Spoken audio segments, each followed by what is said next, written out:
Hey folks, it's Coach Pete. I'm here with Mr. Matt Nicosia. He is president of RidePair. Matt, welcome in. Thank you, Coach Pete, for having me. Always love being here. Yeah, now I want to talk today about single occupancy vehicles and more importantly, delivery services. Are they having an effect on traffic flow and traffic congestion? That's a great question. In fact, I think that's one of the biggest issues people are finding, especially in large cities.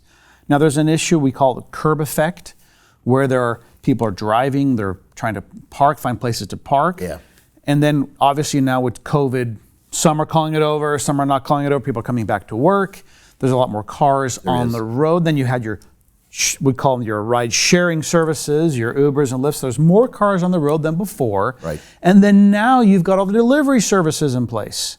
So there is so much congestion on the roads that cities and states are having a problem. We call them single occupancy vehicles, where a person's driving, there's more cars and how many people are using the delivery trucks? One. Yeah. So now you've got the excess amount of vehicles on the road, and what effect does that have on cities, and what are we going to do about it? When you think about it, who isn't delivering these days? I mean, you can get any kind of food, you can get even Walmart delivers. I mean, everybody delivers, so that's more cars on the road and there's more congestion when there's parked and delivering things. Absolutely. So that causes a problem for the person who's trying to get to and from work. It causes problems for the cities. Why?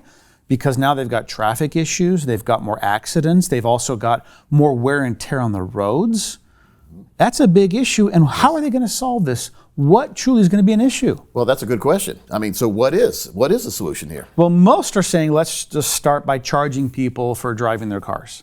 Let's just charge more money. Just charge people more. Yeah, charge more. Now, Yeah. if you study, for example, the Metro in California, they've got a goal to reduce single occupancy vehicles. They know that that's an effect. Right. Most of the large cities, they say, look, we're going to put a plan in place to reduce those. But those plans never work. It's one thing to plan, it's another thing to act on those plans or have those plans be successful. Yes, and truly to change behavior, Right. you have to incentivize it. If you want, the behavior you receive is the behavior you've incentivized. Good point. So what happens?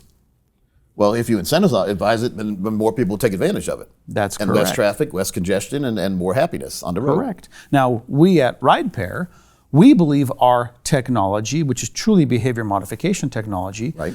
gives the proper incentive and allows people to participate in those behavior modifications. It's positive behavior modification. Positive behavior modification. For example, Yeah.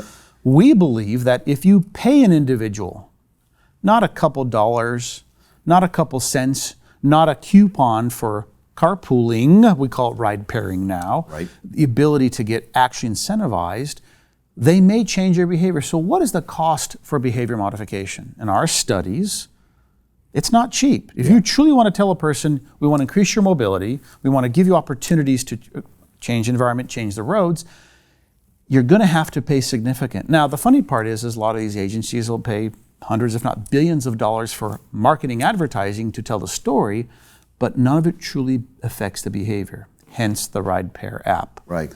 We are now giving states and cities an opportunity. How? We're giving them a chance to actually pay people. We think the price is as much as $50 to $100 per ride. Wow.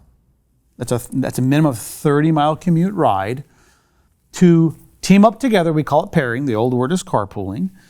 And actually get paid for that behavior modification. That will reduce single occupancy vehicles. And we believe it's going to be so important, and we believe it will be the only way to truly affect congestion and travel. So once again, if you want to reduce single occupancy vehicles, you've got to pay for the behavior.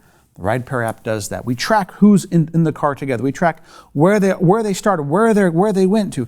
All those behaviors, and we can report those, and we can come to cities and states and say, oh, by the way, look at the behavior which you changed, and now you've got to pay for it. Well, who wouldn't want to take advantage of that? If you can get paid that much to pair, it makes a lot of sense. That is correct, because if you're not paid that much to pair, you're not going to change your But behavior. once you get in the habit, your habits formed, good habits, it takes about a month or two, I think. Bad habits, a day or one time.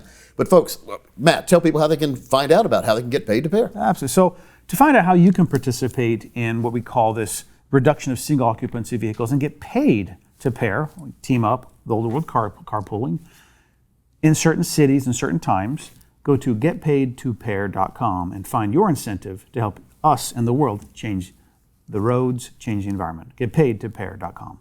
Thank you for having me, Coach Pete. Just makes a lot of sense, Matt. Thanks for being here.